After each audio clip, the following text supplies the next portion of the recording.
Ayaw mo? Ayaw mo?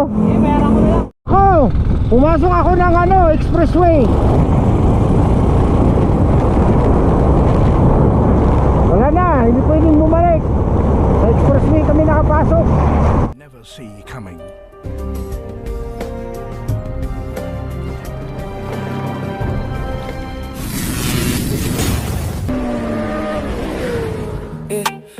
Sa init ng araw at lamig ng gabi, si Archer ay handang maglakbay lagi.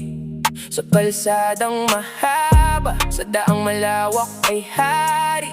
Bit-bit ang pangarap, hindi mapapatid ng hawi.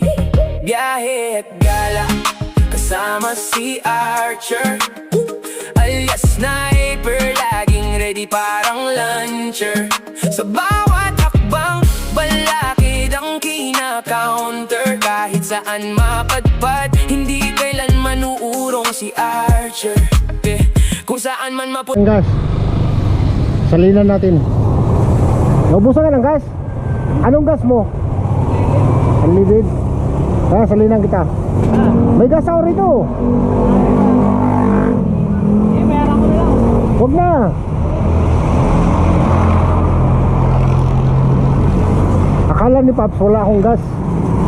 May gas ako rito.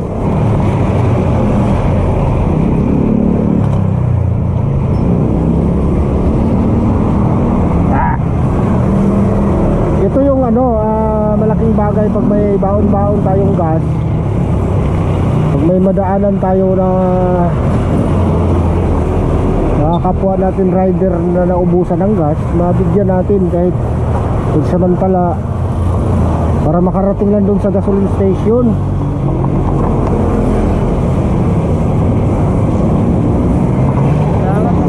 Babayaran ko na lang.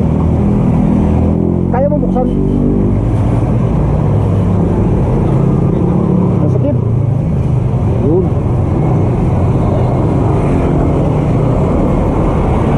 Para salinan lang kita para makarating ka dyan sa Petron. May Petron dyan sa unahan. Oo.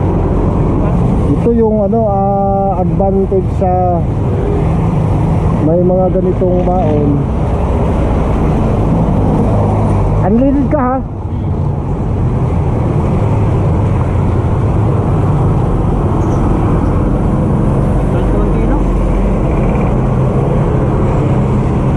Yan. Maraming patak mo lang. Abot na yan sa Petron. Thank you. Oh, pangalan mo, shout out ka na. Shout out sa inyo. Rider ka ba? Oo. MT Taxi. Makita ko. Mubit ka. Joyride naman ako. Joyride. Oo. Sige, sige, ingat. May Petron naman dyan, Pap, sa unahan. Pagkakaalam ko nga meron. Oo. Pupunta rin ako Terminal 3. Sige, sige, ingat. Dala sa pag-uwi namin, si Archer alias sniper ang kasama sa meet.